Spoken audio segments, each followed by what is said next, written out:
नमस्कार दोस्तों, जय जोहार। मैं कौशल तिवारी और बिहनिया संझा में आपका स्वागत है।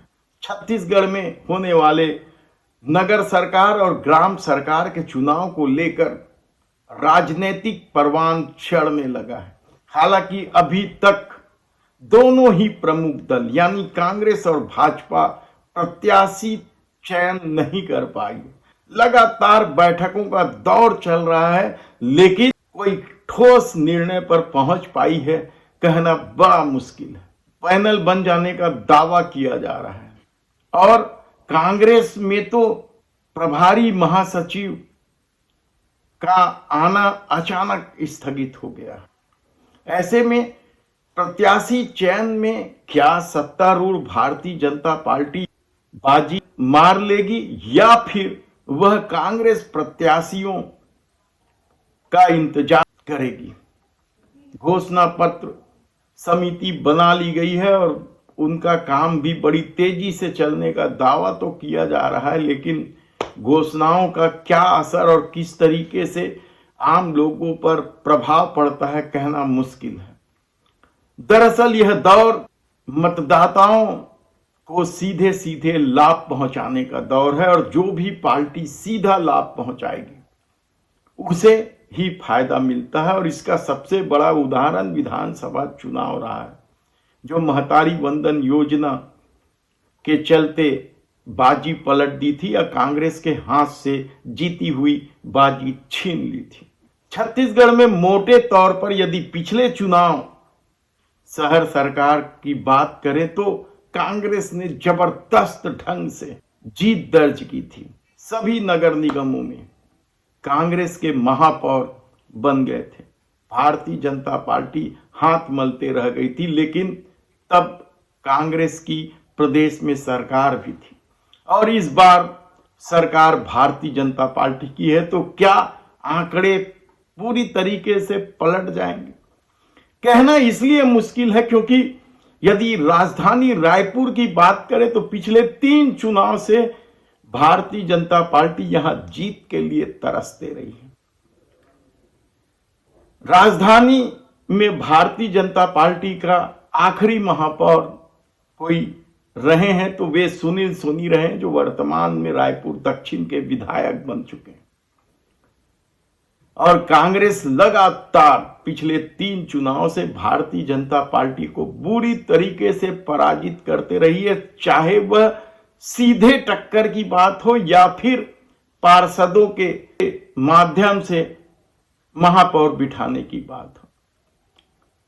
सुनील सोनी ने जरूर सीधी टक्कर में जीत हासिल की थी, लेकिन उसके बाद किरणमयी नायक ने शानदार जीत दर्ज करके राजधानी में कांग्रेस का परचम लहराया था। और उसके बाद प्रमोद दुबे ने शानदार जीत दर्ज की, जबकि उस दौरान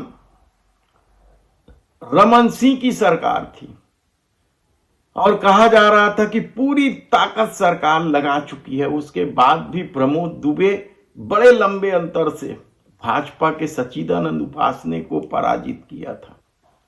और उसके बाद जब भूपेश बघेल की सरकार आई तो सीधे मुकाबले की बजाय पार्षदों के माध्यम से चुनाव कराने का निर्णय ले लिया था। और उस खेल में किस तरीके से खेल हुआ था यह किसी से छिपा नहीं है और एजाज ढेबर को महापौर बना दिया गया था, जो भूपेश बघेल के बेहद करीबी माने जाते थे। ऐसे में कांग्रेस किसको टिकट देगी, ये बड़ा सवाल है।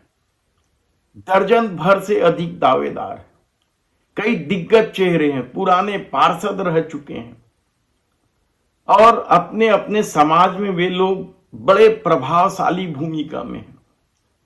चर्चित नामों में जो सबसे ज्यादा प्रभावशाली माना जा रहा है वह दीप्ति प्रमोद दुबे का नाम है। लेकिन एक वर्ग यह कहकर विरोध कर रहा है कि दीप्ति प्रमोद दुबे कांग्रेस की सक्रिय राजनीति में नहीं रही। लेकिन यह बात भी सच है कि दीप्ति प्रमोद दुबे ने लगातार सामाजिक गतिविधियों में हिस्सा लिया है, एनजीओ चलाती हैं वे, और कांग्रेस के कई कार्यक्रमों में भी वे शिरकत करते रही हैं, खासकर महिलाओं के कार्यक्रम में। ऐसे में जो दूसरा नाम है वह उषा रंजन श्रीवास्तव का है। वे जब बलबीर जुनेजा यानी राज्य बनने के पहले बलबीर जुनेजा जब महापौर हुआ करते थे तो वे पार्षद थे। कविता ग्वालानी का भी नाम उछाला गया है। तो अर्पणा संचेती, निशा यादव, वंदना राजपूत, परमजीत कौर जुनेजा, यह नाम भी तेजी से उभरा है। इसके अलावा डॉक्टर मीनाक्षी अग्रवाल और प्रीति उपाध्याय का नाम है। वहीं भारतीय जनता पार्टी में कहा जा रहा है कि मुश्किल से 3, 4 या 5 दावेदार हैं जिनमें से किसी एक को टिकट मिलेगी। उसमें सबसे प्रबल दावेदार के रूप में मीनल चौबे का नाम है। वे नगर निगम में नेता प्रतिपक्ष भी हैं। तो मोआ से पार्षद विश्वदिनी पांडे का नाम भी तेजी से उभरा है। वे कट्टर हिंदू मानी जाती हैं या कट्टर हिंदू संगठनों से जुड़ी हुई हैं और उनकी भूमिका इसी प्रकार की रही है। तो जिला पंचायत के पूर्व अध्यक्ष लक्ष्मी वर्मा का भी नाम लिया जा रहा है। इसके अलावा भी कुछ एक और नाम है। जो स्थिति राजधानी में है, कमोबेश कांग्रेस के साथ सभी नगर निगमों में इसी तरह की स्थिति है, क्योंकि कांग्रेस में दावेदारों की हमेशा ही बड़ी फौज रही है। चुनाव जीते न जीते ये एक अलग मसला है।